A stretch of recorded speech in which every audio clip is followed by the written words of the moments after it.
अस्सलाम वालेकुम students, this is Mohammad Ashim. कैसे हैं आप लोग? ठीक ठाक हैं, खैरियत से हैं? सेकेंड ईयर एमसीक्यूज़ की आज से क्लास स्टार्ट कर रहे हैं हम, और सेकेंड ईयर एमसीक्यूज़ के चैप्टर नंबर 2 से हम आगाज़ करेंगे।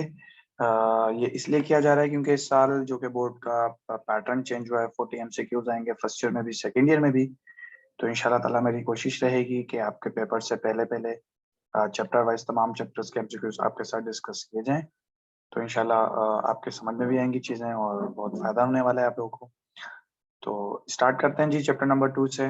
आपका फर्स्ट ईयर सेकेंड ईयर का आपका चैप्टर नंबर 2 से आज स्टार्ट कर रहे हैं, और चैप्टर नंबर 2 का नाम है स्ट्रेट लाइन। तो स्ट्रेट लाइन का चैप्टर से आगाज़ इसलिए कर रहा हूँ क्योंकि मोस्टली स्टूडेंट जो है वो अपना जो स्टार्ट करते हैं सिलेबस सेकेंड ईयर का, वो चैप्टर नंबर 2 से ही करते हैं।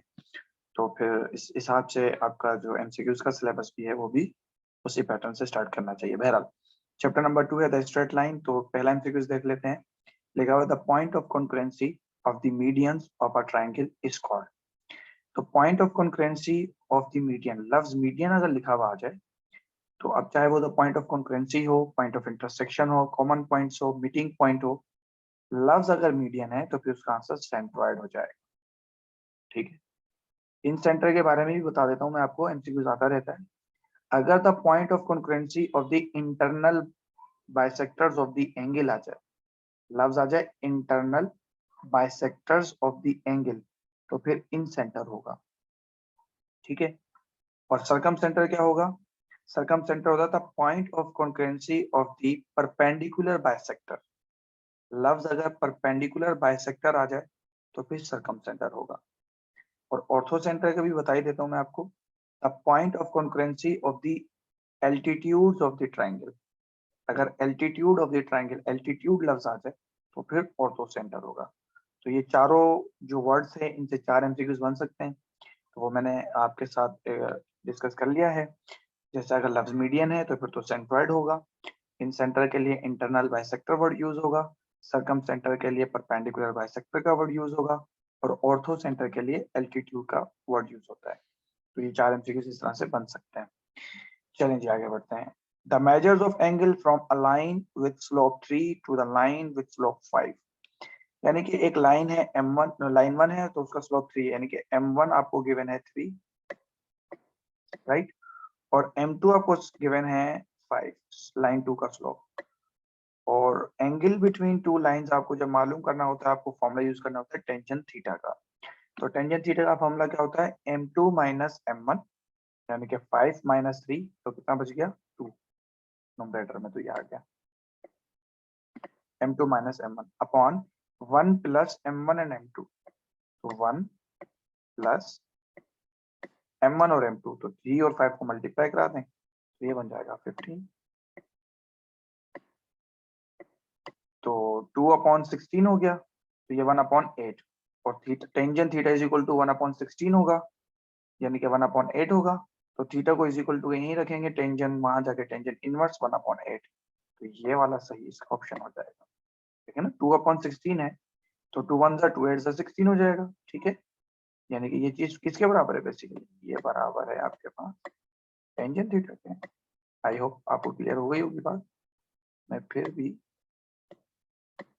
समझाने के लिए इधर लिख ही देता हूँ एक चीज कि भाई ये टेंजेंट थीटा है, और टेंजेंट थीटा बराबर है इसके 2 अपॉन 16 के, यानी कि 1 अपॉन 8। तो थीटा हमें चाहिए, तो टेंजेंट वहां चला जाएगा तो टेंजेंट इनवर्स 1 अपॉन 8 हो जाएगा। अब क्लियर हो गई होगी बात।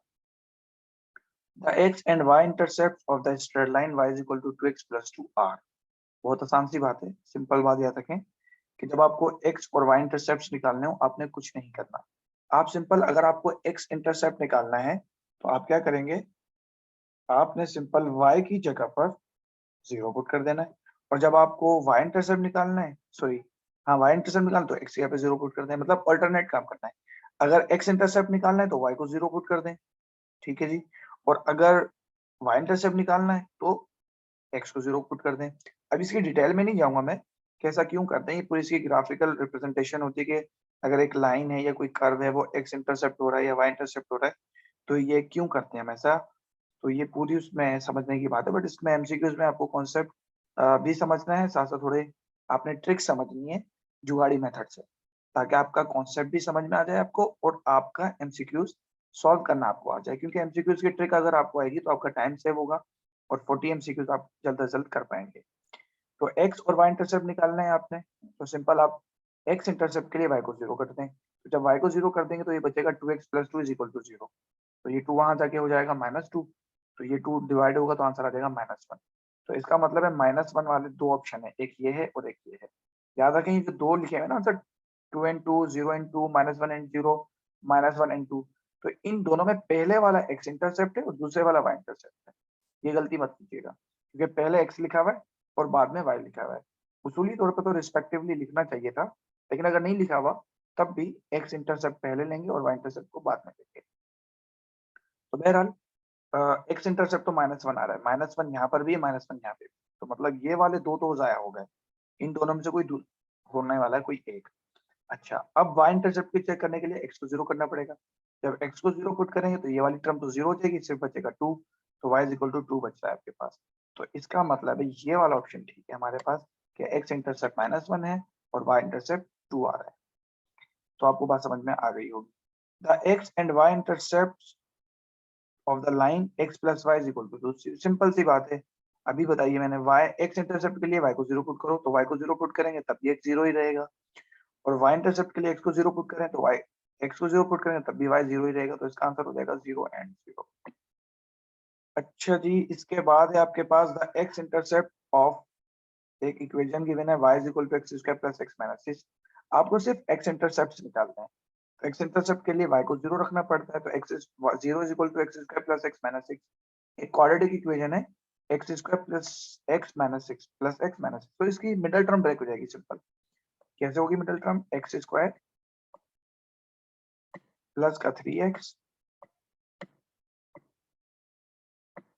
और माइनस का 2x।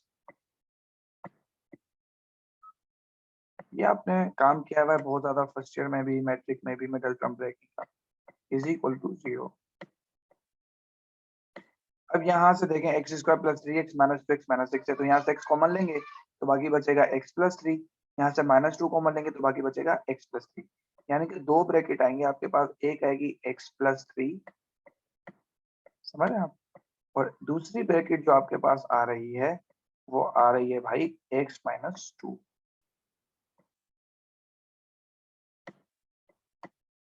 आपने दोनों को 0 के साथ इक्वेट कराना है, तो एक वैल्यू आएगी +2 और एक आएगी -3, तो -3 एंड +2 ये वाला आंसर सही होगा इसका।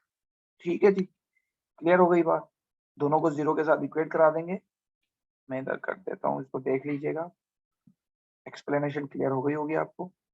तो जब इस ब्रैकेट को 0 के साथ इक्वेट कराएंगे तो +3 वहां जाके -3 हो जाएगा, और जब इस वाली ब्रैकेट को 0 से इक्वेट कराएंगे तो -1 जाके +2 हो जाएगा, तो x की दो वैल्यूज आ जाएंगी, -3 एंड +2।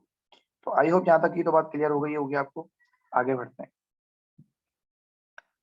अच्छा जी, आगे बढ़ते हैं अब, और एक मिनट थोड़ा नीचे करते हैं, स्क्रॉल डाउन कर लेते हैं। यहाँ तक हो गया, ठीक है।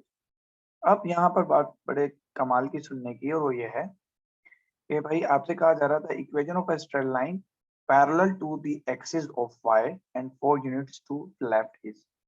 याद रखें अगर वर्ड पैरेलल है, बात बड़े गौर से सुनने की है, इससे कई एमसीक्यूज आपको सॉल्व हो सकते हैं। The equation of straight line parallel to the axis of y, अगर पैरेलल टू y एक्सिस है, याद रखें इक्वेशन x से बनेगी, और अगर पैरेलल टू x एक्सिस है तो इक्वेशन y से बनेगी। मतलब क्या है, लफ्ज पैरेलल अगर यूज हो जाए तो अब जिस एक्सिस के भी साथ लफ्ज आया हुआ है, जैसे y के साथ आया हुआ है तो इक्वेशन x से बनेगी उलट, और अगर x आया हुआ है तो इक्वेशन y से बनेगी। अब parallel to axis of y, अब सिंपल सी बात है, इसमें भी डिटेल में नहीं जा रहा, मैं सिंपल बात बता रहा हूँ कि होता क्यों है ऐसा। बस ये ट्रिक याद रखें, अगर पैरेलल टू y एक्सिस है तो इक्वेशन x से बनेगी, और लेफ्ट साइड पर x एक्सिस पे नेगेटिव वैल्यूज होती हैं और राइट साइड पर पॉजिटिव होती हैं, राइट। तो अगर आपके पास इक्वेशन है पैरेलल टू y एक्सिस है, तो यानी कि x = 4 units to its left, तो 4 यूनिट जो होती है लेफ्ट पर वो -4 होता है, और आप इसको इक्वल टू के इस तरफ लेके आएंगे तो ये +4 हो जाएगा, तो ये वाला ऑप्शन सही होगा। लेट्स सपोज ये लिखा हुआ होता parallel to x axis 4 units, तो अब वो लेफ्ट या राइट नहीं, फिर वो अबव या बिलो बताएगा। अगर अबव होगा तो पॉजिटिव होगा, बिलो होगा तो नेगेटिव होगा। ठीक है, तो अगर लफ्ज पैरेलल है तो आपका जो वेरिएबल है ना वो इंटरचेंज हो जाएगा। y है तो x में इक्वेशन बनेगी, x है तो y से बनेगी। अगर लफ्ज परपेंडिकुलर होता तो फिर उसी वेरिएबल से इक्वेशन बनती। लेट्स सपोज यहाँ पे लिखा होता the equation of straight line perpendicular to the axis of y and 4 units to its below. ठीक है, नीचे की जाने पे, तो फिर आप इक्वेशन किससे बनाते? y से ही बनाते। आई होप यहाँ तक बात समझ में आ गई होगी। परपेंडिकुलर के लिए वही वेरिएबल रहता है और पैरेलल के लिए वेरिएबल चेंज हो जाता है। y है तो x, x है तो y। परपेंडिकुलर में x है तो x ही रहेगा, y है तो y ही रहेगा। चलेंगे आगे बढ़ते हैं। लिखा हुआ the inclination of bisector of second and the fourth quadrant is. बहुत आसान सी बात है, सेकंड और फोर्थ क्वाड्रेंट। तो भाई इसको जरा यूं समझ लो, ये फर्स्ट है, ये सेकंड है, ये थर्ड है, ये फोर्थ। बाइसेक्शन का मतलब होता है दो इक्वल हिस्से में डिवाइड करना। ठीक है, ये मैंने इसको बिल्कुल ओरिजिन से पास होगा, ये सेकंड और फोर्थ क्वाड्रेंट को बाइसेक्ट कर दिया मैंने। असल में जब हम एंगल को मेजर करते हैं वो फ्रॉम पॉजिटिव एक्स एक्सिस से करते हैं एंटी क्लॉकवाइज के लिए।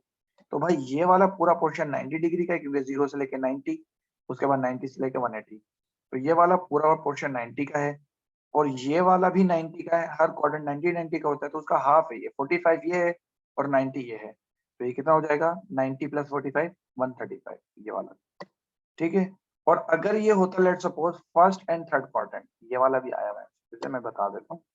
अगर फर्स्ट एंड थर्ड क्वाड्रेंट, तो ये फर्स्ट है और ये वाला थर्ड है, तो अब ये वाला जो एंगल होगा आपके पास 45 हो जाएगा क्योंकि 90 का हाफ जो होता है वो 45 हो जाएगा। अगर फर्स्ट और थर्ड कहते हैं तो एंगल 45 होगा, और अगर आपसे कहा जाए सेकंड और फोर्थ तो फिर एंगल 135 होगा। चलें, the slope of a straight line which bisect the first and third. अब स्लोप कह दिया है आपको, slope of a straight line which bisect first and third. अब मैंने फर्स्ट और थर्ड का तो बता दिया आपको, स्लोप एंगल कितना आता है 45 डिग्री। अगर आपके पास एंगल गिवन हो और आपको स्लोप निकालना हो तो फिर आप फॉर्मूला यूज करते हैं m is equal to tangent theta, यानी कि m is equal to tangent 45। और टेंजेंट 45 आप तमाम बच्चे जानते हैं 1 के इक्वल होता है। और आप कैलकुलेटर की भी मदद ले सकते हैं क्योंकि कैलकुलेटर अलाउ होगा बोर्ड में, वरना अमूमन ये बच्चों को मालूम ही होता है कि टेंजेंट 45 1 होता है, क्योंकि टेंजेंट बेसिकली साइन और कोस का रेशियो होता है और साइन और कोस 45 के ऊपर सेम वैल्यूज देते हैं। तो जब रेशियोज के अंदर सेम वैल्यूज आती हैं तो आंसर रिजल्ट 1 आ जाता है। तो इस तरह से आपके पास 1 आंसर आ जाएगा। अच्छा जनाब, उसके बाद है the distance between points mu cos theta mu sine theta and 0,0।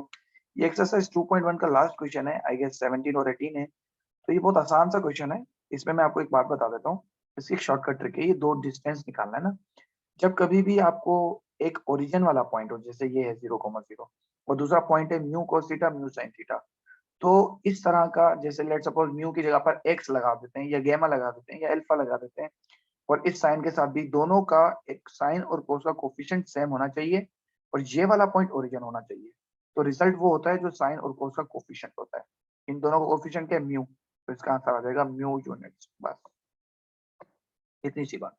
Let suppose यहाँ पर लिखा हुआ p cos theta p sin theta and 0,0, तो आंसर कितना आ जाएगा? p आ जाएगा। इतनी सी बात थी बस। तो इसमें आपको डिस्टेंस फॉर्मूला लगाने की जरूरत नहीं है, अपना टाइम बचाइएगा। The slope of vertical line is, ये इस तरह से भी आ सकता है स्लोप ऑफ वर्टिकल लाइन या स्लोप ऑफ y एक्सिस। तो y एक्सिस का स्लोप जो होता है वो इंफिनिटी होता है, याद रख लें ये बात, और x एक्सिस का स्लोप 0 होता है। ये दो बातें याद रखनी है आपने, बहुत ज्यादा पूछते हैं। एक्स एक्सिस का स्लोप पूछ सकते हैं या हॉरिजॉन्टल लाइन का स्लोप पूछ सकते हैं, तो 0 होगा। वर्टिकल लाइन कहा जाए या एक्स एक्सिस का स्लोप, सॉरी वाई एक्सिस का स्लोप कहा जाए, तो आंसर इंफिनिटी आएगा। The equation of x axis is y is equal to 0। ये इक्वेशन होती है आपके पास एक्स एक्सिस की, और वाई एक्सिस की इक्वेशन होती है x इज इक्वल टू 0। सही है। अगर आपसे कहें कि x axis equation x axis की इक्वेशन क्या होगी, तो y इज इक्वल टू 0। और अगर आपसे कहा था कि वाई एक्सिस की इक्वेशन क्या होगी, तो x इज इक्वल टू 0। जैसे आप एक्स एक्सिस और वाई एक्सिस का इंटरसेप्ट निकालते हैं, बस कॉन्सेप्ट वही है। यहाँ पे डिटेल में नहीं जा रहा, मैं आपको ट्रिक्स बताता जा रहा हूँ, आपने इन ट्रिक्स को मद्देनजर रखना है। अच्छा जी, इसके बाद आपसे कह रहे हैं if two lines are perpendicular to each other then the product of their slope is. याद रखें जब दो लाइंस परपेंडिकुलर हैं तो उन दोनों लाइंस के स्लोप की कंडीशन ये होती है, परपेंडिकुलर लाइन के स्लोप की कंडीशन होती है कि m1 multiply by m2 is equal to -1, यानी कि दोनों स्लोप की प्रोडक्ट -1 के इक्वल आती है अगर परपेंडिकुलर लाइंस है। इस तरह से भी पूछा जा सकता है अगर दो लाइंस पैरेलल हैं तो उनके स्लोप किस तरह से होंगे, तो उन दोनों के स्लोप सेम होंगे, इक्वल होंगे। बट परपेंडिकुलर में दोनों स्लोप की प्रोडक्ट -1 होती है, इस तरह से भी पूछा जा सकता है। और ये भी ऑप्शन में आ सकता है कि दोनों एक दूसरे के नेगेटिव रेसिप्रोकल भी होते हैं। ठीक है जनाब, तो आई होप यहाँ तक तो तमाम बातें क्लियर हो गई होंगी अल्हम्दुलिल्लाह आपको। आगे बढ़